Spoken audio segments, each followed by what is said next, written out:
ప్రభునందు ప్రియులైన మీకందరికీ యేసుక్రీస్తు ప్రభువారి నామములో శుభవందనాలు తెలియజేస్తూ ఉన్నాం. ఎడారిలో సెలయేర్లు అనే ఈ దిన ధ్యానము కొరకై స్వాగతం. మార్చి 24.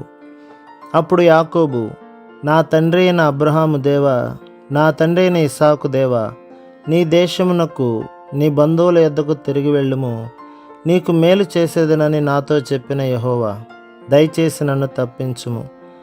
ఆదికాండం 32 9-11 వచనాలు. ఈ ప్రార్థనలో ఆరోగ్యకరమైన లక్షణాలు చాలా ఉన్నాయి.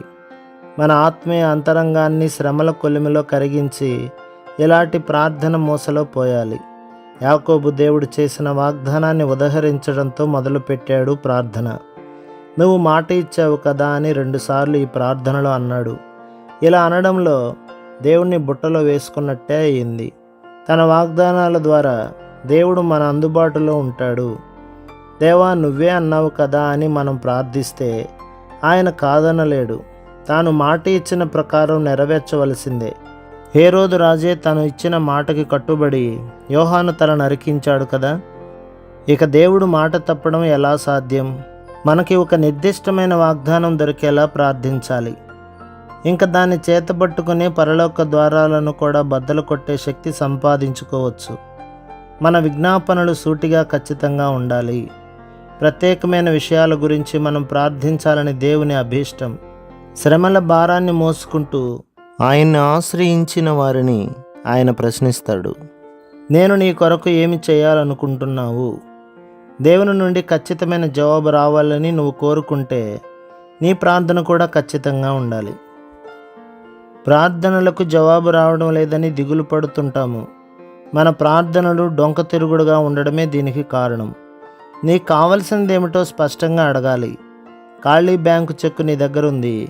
నీకు కావలసిన మొత్తం దానిలో నింపి పూర్తి చేసి యేసు పేరిట దాన్ని పరలోకంలో ఇచ్చి నీకు కావలసినంత మొత్తాన్ని పొందు. దేవునితో వ్యవహరించడం నేర్చుకో. మిస్ హోవర్గల్ అనే భక్తురాలు ఇలా అంది, నా జీవిత కాలంలోని సంవత్సరాలన్నింటిలో ప్రతి దినము ఒక విషయం ఉన్న కొద్ది మరీ తేట తెల్లం అవుతుంది.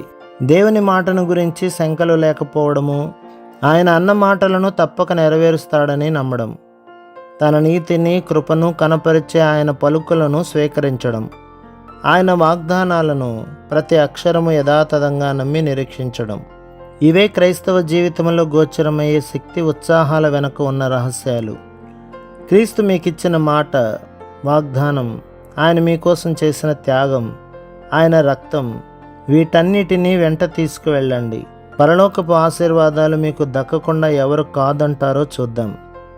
ప్రభు మిమ్మును, మీ కుటుంబమును, మీ సంఘమును దీవించి ఆశీర్వదించునుగాక. ఆమెన్.